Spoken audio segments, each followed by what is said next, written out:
आइए चर्चा कर लेते हैं कि इन्वायरमेंट यानी कि पर्यावरण क्या होता है। सबसे पहले अगर हम इसके शाब्दिक अर्थ पे जाएं, पर्यावरण शब्द का निर्माण मुख्यतः दो शब्दों के मेल से होता है, एक परि, दूसरा आवरण। परि का मतलब ये होता है, शाब्दिक अर्थ ये है कि जो हमारे चारों तरफ हो, और आवरण का मतलब जो हमें चारों तरफ से घेरे हुए हो। अगर इन दोनों शब्दों को देखेंगे तो आपको क्या मिलेगा कि जो भी चीज़ें हमारे इर्द गिर्द हैं या जिन चीज़ों ने हमें घेर रखा है, उन दोनों ही चीज़ों को अगर हम एक दूसरे में ऐड कर दें, जोड़ दें, तो जो हमारे पास एक ग्रुप बनेगा या एक जो माहौल तैयार होगा, उसको ही हम पर्यावरण बोलते हैं। मसलन उदाहरण के लिए अगर मैं बताऊं, यह पेन मेरे पास है, ठीक है, और ये जो हवा है वो मेरे इर्द गिर्द है जो मुझे घेरे हुए है। तो ये दोनों ही चीज़ें मिल करके हमारे आसपास जो इन्वायरमेंट है, पर्यावरण है, उसका हिस्सा बन जाते हैं। अगर मैं स्टूडियो से बाहर निकलूँगा तो हमारे आसपास जो पेड़ पौधे होंगे, जो पशु पक्षी होंगे, वो सभी के सभी, जो इंसान होंगे, जो सजीव निर्जीव जो भी वस्तुएं हैं, सारी की सारी चीज़ें हमारे पर्यावरण के अंग यानी कि हिस्सा बन जाते हैं। ये पर्यावरण हमारे जीवन को बहुत ज़्यादा प्रभावित करता है। इसमें जैविक और अजैविक तथ्यों, प्रक्रिया और घटनाओं का समुच्चय निर्माण इकाई ये पर्यावरण होती है। जैसा कि मैंने कहा कि इसमें सजीव और निर्जीव दोनों ही चीज़ें होंगी, जैविक अजैविक यानी कि ऑर्गेनिक इनऑर्गेनिक दोनों ही चीज़ें होंगी। तो आप अगर पर्यावरण की स्टडी कर रहे होंगे तो आपको सभी चीज़ों पे विचार करने की आवश्यकता पड़ेगी। और सबसे महत्वपूर्ण बात यह है कि आज के समय में जब हम तमाम तरीके की समस्याओं से जूझ रहे हैं, जिसमें पर्यावरण को होने वाला या हो रहा नुकसान सबसे महत्वपूर्ण है, सबसे कह लीजिए प्राथमिकता पर है। आपने कुछ महीने पहले ही सुना होगा कि दिल्ली में प्रदूषण लेवल इतना ज़्यादा हो गया कि वहाँ का जो इन्वायरमेंट था वो सांस लेने लायक नहीं था। वहाँ रेस्पिरेटर्स की ज़रूरत पड़ने लगी, लोगों को सांस लेने में तकलीफ़ होने लगी। तो ये वायुमंडल में दिक्कत की वजह से था, एटमॉस्फेरिक प्रॉब्लम थी। वहीं पे आप देख पाएंगे कि ये जो सूखा कचरा है या फिर कह लीजिए जो वेस्ट है, सॉलिड वेस्ट है, तो उसका निस्तारण सही ढंग से अगर ना हो तो वो भी हमारे लिए एक न्यूसेंस यानी कि प्रॉब्लम क्रिएट करता है, समस्या पैदा करता है। तो उसके लिए भी हमें उसके निस्तारण के लिए भी हमें पर्यावरण यानी इन्वायरमेंट की जानकारी हमारे पास होने आवश्यक है। अब बात कर लेते हैं कि क्या क्या कंपोनेंट्स होते हैं हमारे इन्वायरमेंट के। देखिए, अगर हम अपने पर्यावरण के कंपोनेंट्स की बात करें तो सबसे पहले हम इसको बांट पाएंगे नेचुरल और मैनमेड इन्वायरमेंट से। नेचुरल क्या होगा? जो प्राकृतिक रूप से हमारे आसपास मौजूद होगा, मतलब एबायोटिक कुछ कंपोनेंट्स होंगे और दूसरा बायोटिक होगा। एबायोटिक में अगर हम देखेंगे तो कुछ इनऑर्गेनिक सब्सटेंस, कुछ ऐसे अजैविक तत्व होंगे जो हमारे पास होंगे। ऑर्गेनिक यानी कि जो जैविक तत्व होंगे उनको हम ऐड करेंगे। कुछ फिज़िकल फैक्टर्स यानी कि जो आपके भौतिक कारण हैं वो आपके सारे इसमें इंक्लूड होंगे। लिथोस्फीयर, हाइड्रोस्फीयर और एटमॉस्फेयर, ये तीनों बहुत ही महत्वपूर्ण चीज़ें हैं जो एबायोटिक इन्वायरमेंट में आते हैं। इन सभी के बारे में हम अभी विस्तार से चर्चा करेंगे। जब हम बायोटिक कंपोनेंट की बात करेंगे तो हम बात कर रहे होंगे प्रोड्यूसर, कंज्यूमर और डिकम्पोजर की। ये तीनों अगेन बहुत ही महत्वपूर्ण होते हैं। प्रोड्यूसर का काम क्या होता है कि खाना बनाना। मसलन जो पेड़ पौधे हैं ये सूर्य की रोशनी से, सूर्य के कह लीजिए रोशनी से या उसके प्रकाश के अंदर, जो इनके अंदर प्रकाश संश्लेषण होता है, फोटोसिंथेसिस होता है, उस प्रक्रिया में ये पानी का इस्तेमाल करके खाना बनाते हैं। खाना किस रूप में बनता है? अगर हम इंसान हैं तो हम ये देख पाएंगे कि हमारे लिए फल और सब्जी जो बनती है वो पौधे बनाते हैं, उसमें कोई और व्यक्ति इन्वॉल्व नहीं होता है। और उसमें जो रॉ मटेरियल पौधे इस्तेमाल करते हैं वो रॉ मटेरियल क्या होता है? उनकी जड़ों से जो पृथ्वी के से पानी वो लेते हैं वो पानी होता है। और सूर्य के प्रकाश के मौजूदगी में जो फोटोसिंथेसिस यानी प्रकाश संश्लेषण की प्रक्रिया होती है उससे वो अपना खाना बनाते हैं। और खाना वो पौधे खुद बड़े होते हैं, लेकिन वो एनर्जी जो स्टोर होती है फल या सब्जियों के रूप में वो हम खाते हैं। तो आप कह सकते हैं कि प्रोड्यूसर कौन हुआ? हमारे पास फल या सब्जी या अनाज जिस भी रूप में मौजूद है उसके प्रोड्यूसर होते हैं पेड़ पौधे। तो ये तो एक श्रेणी हो गई पौधों की। अब दूसरा बात आ गया कंज्यूमर की। वहीं अच्छा, यहाँ पे प्रोड्यूसर में हम एक दो चीज़ें और चर्चा कर लें कि अगर हम जानवरों की बात करेंगे तो कोई भी पशु है वो खाएगा, पत्तियाँ खाएगा, घास खाएगा। तो घास के जो पत्तियाँ हैं या पौधे हैं वो भी प्रकाश संश्लेषण में ही बड़े होते हैं, पनपते हैं। तो पत्तियों का भी प्रोडक्शन कौन कर रहा है? पौधे खुद कर रहे हैं, जो बाद में पशुओं द्वारा खाया जा रहा है या अपने जीविका चलाने, जीविकोपार्जन के लिए जो इस्तेमाल किया जा रहा है। इसमें आगे बढ़ते हुए जब हम देखेंगे, कंज्यूमर की बात करेंगे अगर हम, तो जो खाना पेड़ पौधों ने बना दिया है उसको कंज्यूम कौन कर रहा है, खा कौन रहा है? हम इंसान खा रहे हैं, पशु पक्षी खा रहे हैं। तो हम किस श्रेणी में आ गए? हम कंज्यूमर की श्रेणी में आ गए। सारे पक्षी डायरेक्टली कंज्यूमर नहीं है, हालांकि हैं कंज्यूमर भी, लेकिन वो कई बार हो सकता है कि वो कार्निवोरस हों, यानी कि किसी और पक्षी या छोटे जानवर या छोटे कीड़े का मांस खा के ज़िंदा रहते हों, फिर भी वो कंज्यूमर ही हैं, क्योंकि प्रोड्यूसर हमेशा प्लांट ही है और कोई प्रोड्यूसर है नहीं। क्योंकि अल्टीमेटली खाना जहाँ से बनना शुरू हुआ है वो पौधों से शुरू हुआ है, और वहीं से पशु पक्षी या फिर इंसान अपना जो अल्टीमेट खाना है, यानी कि जो सबसे आखिरी स्रोत है खाने का, वो पौधा ही है। मसलन अगर कोई इंसान मांसाहारी भी है तो वो किस पशु का मांस खाएगा? अगर हम मान लेते हैं कि वो मुर्गे या बकरे का मांस खाता है, तो मुर्गा या बकरा क्या खा के बड़ा हुआ है? तो अगर हम और नीचे जाएंगे तो पता चलेगा कि बकरा जो है पौधों को खा करके, घास खा करके बड़ा हुआ है। तो वो जो एनर्जी बकरे के अंदर आई वो प्रोड्यूसर से ही मिली। प्रोड्यूसर यानी कि कौन है? पेड़ पौधे हैं। कंज्यूमर यानी कि इंसान या पशु पक्षी हो गए। अब अंत में आता है डिकम्पोजर। डिकम्पोजर का काम क्या होता है कि हमारे पर्यावरण को स्थिर करना, यानी कि जिस भी जीव का जीवन काल समाप्त हो गया, मतलब कोई इंसान अगर मर गया, कोई जानवर मर गया या कोई पक्षी मर गया, तो वो सालों साल उसी रूप में नहीं पड़ा रहेगा। कुछ दिन में वो डिकम्पोज हो जाएगा, वो ख़त्म हो जाएगा, गायब हो जाएगा। कैसे गायब होगा? क्योंकि कुछ सूक्ष्म जीवाणु होते हैं, माइक्रो ऑर्गेनिजम्स होते हैं, कुछ कीड़े होते हैं छोटे, जो उनको खा करके ख़त्म कर देते हैं। तो डिकम्पोज़र भी हमारे पर्यावरण के लिए बहुत ही महत्वपूर्ण है।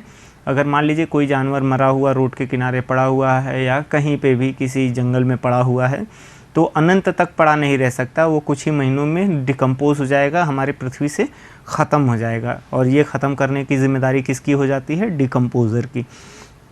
तो ये जो तीनों अंग है हमारे पर्यावरण के, जो बायोटिक कंपोनेंट हैं, ये तीनों ही बड़े ही महत्वपूर्ण हैं, जिसमें प्रोड्यूसर का काम होता है खाना बनाना, और डिकम्पोज़र का काम होता है कि जो कंज्यूमर है, जिसने प्रोड्यूसर द्वारा बनाए हुए खाने को खा करके अपना जीवन यापन किया है, जब वो मर जाए तो उसको, उसके शरीर को ठिकाने लगाना, अगर बहुत सरल भाषा में हम कहें तो उनको उनका जो है अस्तित्व को मिटाना, ख़त्म करने का काम डिकम्पोज़र का होता है, कि कोई अवशेष उसके हमारे पृथ्वी पर न बचे रहें। अगर डिकम्पोज़र न हो तो वो भी हमारे पर्यावरण के लिए एक बड़ी समस्या बन जाएगी। आगे बढ़ते हैं और बात कर लेते हैं लिथोस्फीयर और हाइड्रोस्फीयर की।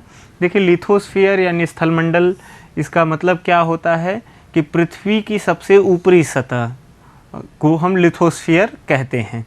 अब पृथ्वी की सबसे ऊपरी सतह में क्या क्या आएगा? देखिए, इस चित्र के माध्यम से आप देख पा रहे हैं, पृथ्वी में कुल अगर हम देखा जाए तो, अगर हम देखें तो 4 लेयर्स हैं। क्रस्ट, मेंटल कोर, कोर में 2 हो जाते हैं, आउटर और इनर कोर। क्रस्ट वो सतह है जिस पे हम आप खड़े हैं। मेंटल थोड़ा सा नीचे जाने पर जो हमारे पास सतह है वो है। लेकिन जब हम लिथोस्फीयर की बात करेंगे तो क्रस्ट को पूरा जोड़ेंगे, लेकिन मेंटल का सबसे ऊपरी जो लेयर होगी उसी को हम ऐड करेंगे, उसी को कंसीडर करेंगे लिथोस्फीयर में। तो लिथोस्फीयर में मिट्टी, पत्थर जो भी हम थोड़े गहराई तक देखते हैं वो सारा का सारा लिथोस्फीयर होता है। आप इस चित्र में देख सकते हैं कि इसको थोड़ा सा दर्शाने की कोशिश की गई है कि यहाँ पर देखिए, ये सतह में पत्थर पहाड़ जो दिख रहे हैं, लेकिन ये जो लेयर आपको हल्का डार्क कलर में दिख रहा है, ये जो मेंटल है उसका अपर लेयर है, और उसी को हम इंक्लूड करते हैं लिथोस्फीयर में। तो आप समझ सकते हैं कि जो लिथोस्फीयर में है वो कुछ पथरीले पहाड़ हो सकते हैं, कुछ गहराई तक हमारे मेंटल का जो हमारे मेंटल का लेवल है, हमारे कह लीजिए हिस्सा है हमारे पृथ्वी का, उसको भी, जो सॉलिड है उसको भी हम ऐड करते हैं लिथोस्फीयर में। लिथोस्फीयर पे ही हमारा जीवन चलता है, उसी पे हम स्थिर हैं। कोई भी निर्माण कार्य हम लिथोस्फीयर पे ही करते हैं। इसकी प्रोफाइल को जानना बड़ा आवश्यक है। जो मिट्टी है, मिट्टी की सतह है, वहीं से हमारा जीवन यापन होता है, वहीं से हमारे पेड़ पौधे बढ़ते हैं, फसलें उगाई जाती हैं। तो लिथोस्फीयर का ये फीचर बड़ा ही महत्वपूर्ण हो जाता है।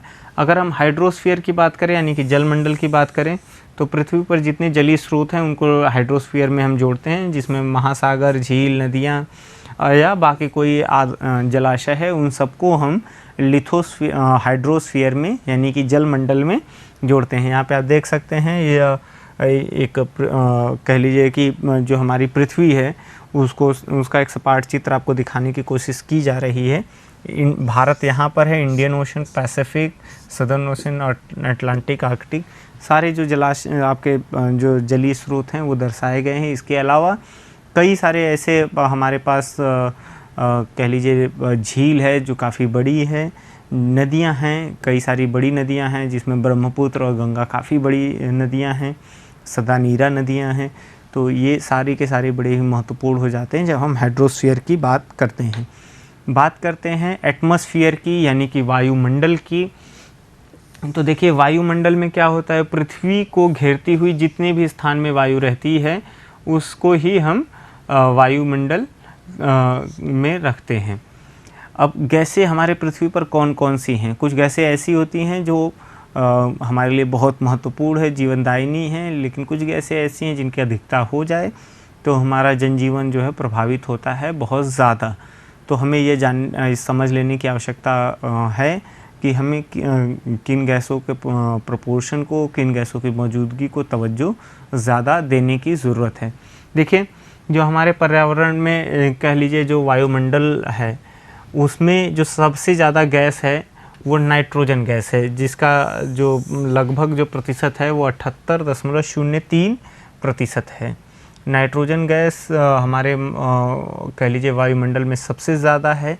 फिर दूसरे नंबर पे ऑर्गन गैस है, ऑक्सीजन है। ऑक्सीजन 20.99% है। अब ये 20.99% जो ऑक्सीजन है हमारी, यही हमारे जीवन को सपोर्ट करती है। हमारा जीवन इसी पे आधारित है। अच्छा, एक चीज़ मैं यहाँ पे आपको बता दूँ कि ऐसा नहीं है कि नाइट्रोजन की मात्रा जो 78.03 है ये ज़्यादा है तो इससे हमारा जीवन मुश्किल में है, ऐसा बिल्कुल नहीं है। देखिए कोई भी आग लगने की स्थिति में ऑक्सीजन ही एक ऐसी गैस है जो सपोर्ट करती है आग को प्रोपगेट करने में, फैलने में। इसीलिए कहीं पर भी आग लगी होती है तो जैसे एक कहावत भी है कि हवा नहीं देना चाहिए किसी आग को। ये कहावत कुछ हद तक साइंटिफिकली ठीक बात है कि कहीं अगर आग लगी है और आपने ऑक्सीजन सप्लाई बढ़ा दी तो वो आग बुझेगी नहीं, वो आग और बढ़ जाएगी। तो हमें कोशिश क्या करनी चाहिए कि वहाँ पे ऑक्सीजन सप्लाई को बंद करना चाहिए। तो देखिए जो हमारे वायुमंडल में जो 78.03% नाइट्रोजन है, एक तरीके से यह भी एक बहुत बड़ा कारक है कि हमारे यहाँ जो आग है वो बहुत ज़्यादा प्रोपगेट नहीं होती, फैलती नहीं है। तो ये हमें समझने की ज़रूरत है। आर्गन गैस लगभग 0.94% होती है। कार्बन डाइऑक्साइड भी हमारे पर्यावरण में मौजूद है जो 0.03% है। हाइड्रोजन गैस की अगर मैं बात करूँ तो ये 0.01% है। हीलियम 0.0005% है। नियॉन भी 0.0018% है। इसमें देखिए जो 10वें नंबर पे गैस की बात कर रहे हैं हम, ओजोन गैस की। ओजोन है आपका 10 to the power -6%, 1 × 10 to the power -6% आपका ओजोन गैस है। जबकि ओजोन गैस एक बहुत ही महत्वपूर्ण गैस है। ये हमारे वायुमंडल में सबसे ऊपरी सतह पर लगभग रहती है।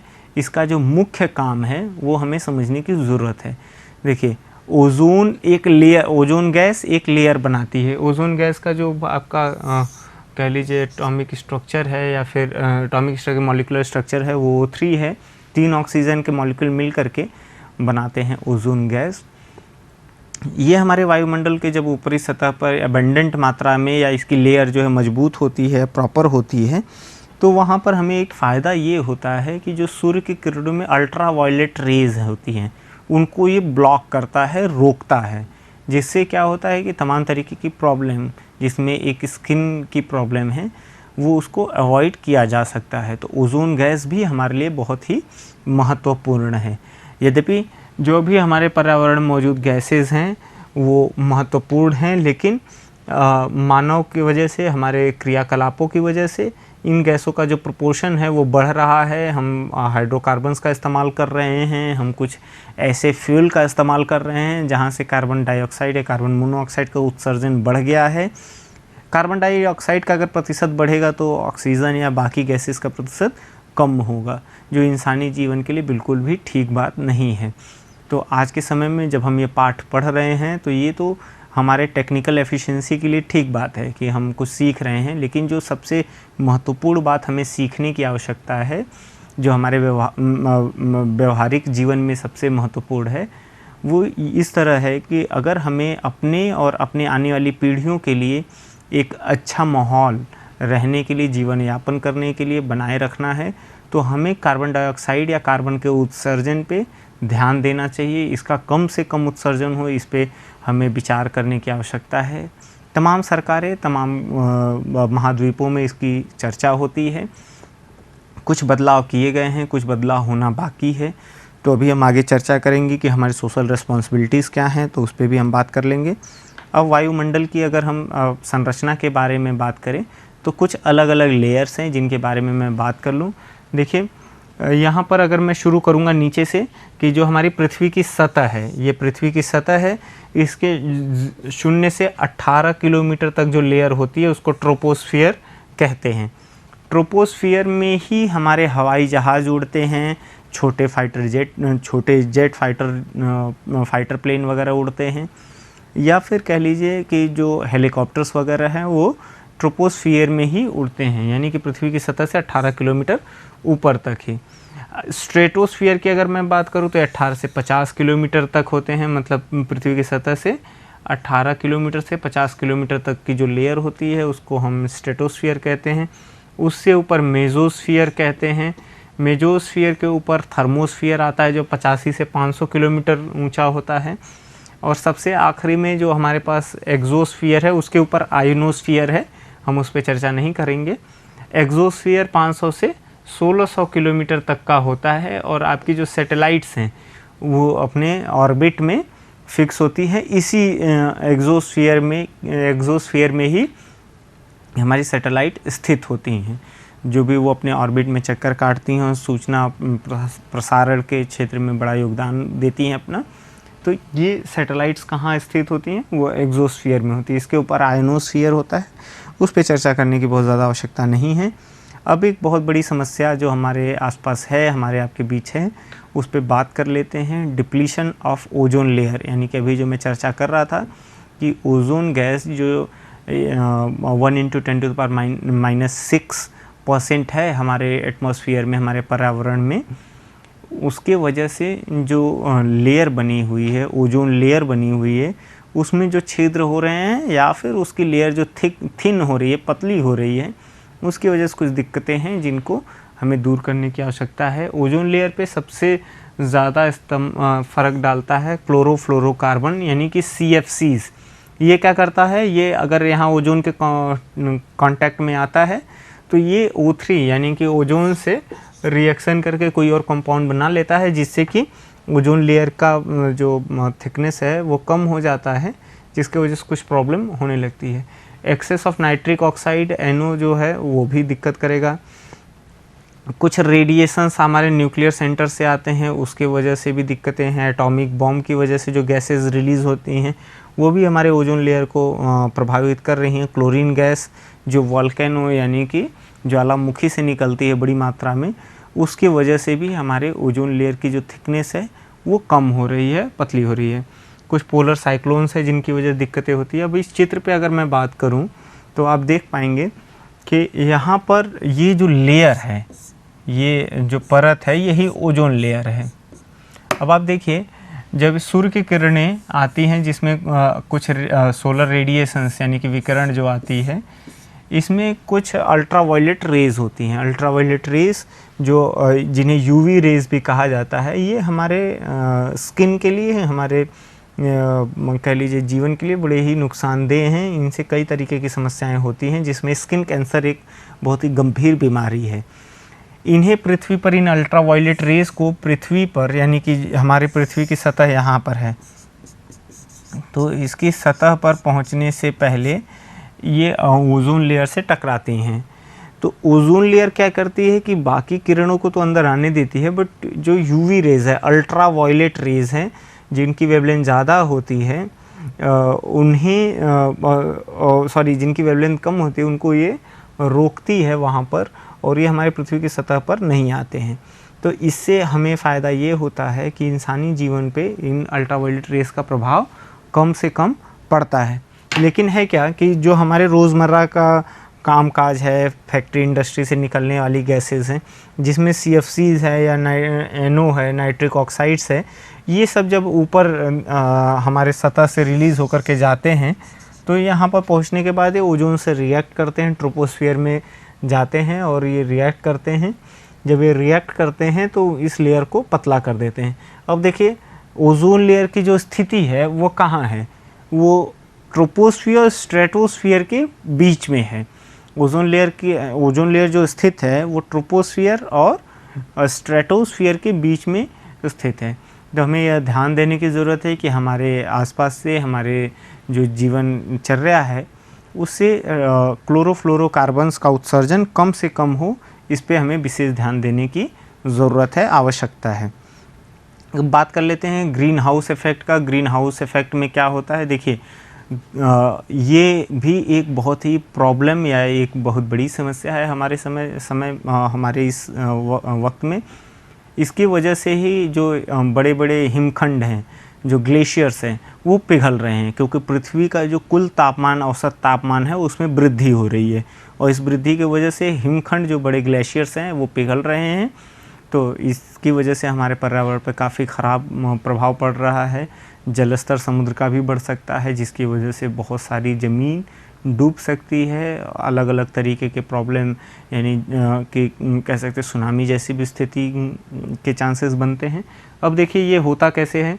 सूर्य के किरणों में जो शॉर्ट वेवलेंथ होती है वो तो हमारे पर्यावरण को अंदर आ जाती है, लेकिन जब पृथ्वी की सतह से टकराती है, वेवलेंथ में चेंजेस आते हैं, वेवलेंथ बढ़ जाती है, तो फिर वो हमारे पर्यावरण से बाहर नहीं निकल पाती, सारी की सारी रेडिएशन बाहर नहीं निकल पाते हैं। तो कुछ रेडिएशन, जैसे अगर मैं यहाँ पे देखूँ तो काफ़ी सारा रेडिएशन आ रहा था, लेकिन थोड़ा ही रेडिएशन बाहर निकल पाया, बाकी का रिफ्लेक्ट बैक हो गया हमारे पृथ्वी पर। तो ये जो डिफरेंस था, सारा रेडिएशन जो बाहर नहीं जा पाया, उसकी वजह से जो डेल्टा टेम्परेचर है, डेल्टा T जो बढ़ा है, ये क्या करेगा? ये हमारे पृथ्वी का जो औसत तापमान है उसको बढ़ा देगा, और इस बढ़े हुए औसत तापमान की वजह से ही हिमखंड यानी ग्लेशियर्स पिघलेंगे, और जिसकी वजह से समुद्र स्तर ऊंचा हो जाएगा, सुनामी जैसी स्थिति आएगी, साइक्लोन्स आएंगे। तो ये सारे बहुत दिक्कत है, हमें ध्यान देने की ज़रूरत है कि ग्रीन हाउस गैसेस का उत्सर्जन हमें रोकना पड़ेगा, कम करना पड़ेगा, क्योंकि ये जो ग्रीन हाउस इफ़ेक्ट है, ये जो लेयर्स है बनी हुई, ये ग्रीन हाउस गैसेस की लेयर्स है जो इस रेडिएशंस को बाहर नहीं जाने दे रही। तो हमें कोशिश ये करनी है कि ग्रीन हाउस गैसेस का उत्सर्जन पे भी कंट्रोल करना है, उसे रोकना है। अब बात कर लेते हैं इकोसिस्टम की। इकोसिस्टम में यह एक प्राकृतिक इकाई है जिसमें क्षेत्र विशेष में सभी जीवधारी अर्थात पेड़ पौधे, पशु पक्षी शामिल हैं। देखिए, प्रोड्यूसर है यहाँ पे घास यानी कि ग्रास। इसको अगर मैं देखूँ तो ये सारा इकोसिस्टम है जिसमें कैसे कैसे जीवन चलेगा। देखिए, घास को कुछ चूहे खाएंगे, चूहे को स्नेक खाएगा, स्नेक को ईगल खाएगा, यानी कि कह लीजिए ईगल अगर कहीं से गिरफ्त में आ गया तो अल्टीमेटली टाइगर यानी कि टाइगर लॉयन या कोई भी कार्निवोरस एनिमल्स उनको खा लेगा। उसी तरीके से कैटल्स है, कैटल यानी कि जो भी हमारे पालतू जानवर हैं उनको कैटल घास खाएगी, और अगर कैटल टाइगर के संपर्क में आई तो टाइगर भी उसको खा जाएगा। इसी तरीके से घास को इंसेक्ट खाते हैं, इंसेक्ट्स को फिशेस को बर्ड खाती है, फिर बर्ड चूँकि मांस है तो अगर कोई भी कार्निवोरस एनिमल के संपर्क में आई तो उसको टाइगर एक यहाँ पे सांकेतिक शब्द है, ये कोई कार्निवोरस एनिमल है, मांसाहारी एनिमल है जो उसको खा जाएगा, बड़ा मांसाहारी पशु। इस इकोसिस्टम से हमें समझने की ज़रूरत ये है कि सब एक दूसरे पे आश्रित हैं। खाना बनाने का काम प्रोड्यूसर का है, प्रोड्यूसर यानी कि प्लांट, जो यहाँ पे घास दिखाया गया है ये पौधे हैं, और अंत में क्या है, ये अल्टीमेट कंज्यूमर है। जब ये कंज्यूमर मर जाएगा तो उसको डिकम्पोज़र क्या करेगा, उसको ख़त्म कर देगा, पृथ्वी से उसका अस्तित्व मिटा देगा और हमारा पर्यावरण फिर से पहले की तरह साफ़ हो जाएगा। तो इकोसिस्टम पे हमने चर्चा के लिए, कुछ हैज़ार्ड्स हैं जिन पे हम आगे चर्चा करेंगे। पोल्यूटेंट्स देखिए, हमारे पास पोल्यूटेंट यानी कि प्रदूषण के कारक क्या हैं और उनका इंसानी जीवन पे असर क्या होता है। वायु प्रदूषण, जिसमें कार्बन मोनोऑक्साइड की वजह से हेडेक होता है। लेड, जो बहुत महत्वपूर्ण है समझना, ये मेंटल और फिजिकल इम्प्रूवमेंट प्रभावित करता है, खास करके बच्चों में। तो हमें कोशिश ये करनी चाहिए कि छोटे बच्चे किसी भी बैटरी या लेड के संपर्क में ना आए, उनसे उस लेड के संपर्क में आने से उनका मानसिक विकास प्रभावित होता है। तो ये समझने वाली बात है। अगर वाटर पोल्यूशन है, जैसे सूएज की वजह से पोल्यूशन है, तो जॉन्डिस, कॉलरा, टाइफाइड वगैरह हो सकता है। एक्सेस नाइट्रेट्स अगर है पानी, पीने वाले पानी में, तो वहाँ पे ब्लू बेबी सिंड्रोम होता है। अगर कोई रेडियो एक्टिव पोल्यूशन है तो उसके वजह से कैंसर तो होता ही, साथ ही साथ जेनेटिक डिसऑर्डर्स हो जाते हैं। जैसे कई बार देखा होगा कि कटे हुए होठ या फिर कुछ मल्टीपल लिम्स किसी के अंदर है, तो वो जेनेटिक डिसऑर्डर्स भी रेडियो एक्टिव पोल्यूशन की वजह से होता है। नॉइज़ पोल्यूशन की वजह से स्ट्रेस वगैरह बढ़ जाता है। ओजोन डिप्लेशन की वजह से स्किन डिजीज़ेज़ हो जाते हैं और हमारे इम्यून सिस्टम भी प्रभावित होते हैं। कुछ सोर्सेज हैं पोल्यूटेंट के जिनका हमें जानकारी होना आवश्यक है। जैसे केमिकल इंडस्ट्रीज़ है तो ये एसिड सॉल्वेंट बेस निकालते हैं। वर्कशॉप, अगर कोई मैकेनिकल वर्कशॉप है तो ये भी मेटल पेंट और लेड निकालता है जो बैटरी से आती है। लेदर इंडस्ट्री से सॉल्वेंट और एसिड बेसेस निकलते हैं। पेपर इंडस्ट्री से कुछ वेस्ट इंक और सॉल्वेंट्स निकलते हैं जो बहुत ही प्रॉब्लम क्रिएट करते हैं। कंस्ट्रक्शन साइट से वेस्ट पेंट और इन्फ्लेमेबल्स निकलते हैं। इसी तरीके से न्यूक्लियर पावर प्लांट की अगर आप बात करेंगे तो स्पेंट फ्यूल यानी कि कुछ जो हम उसमें न्यूक्लियर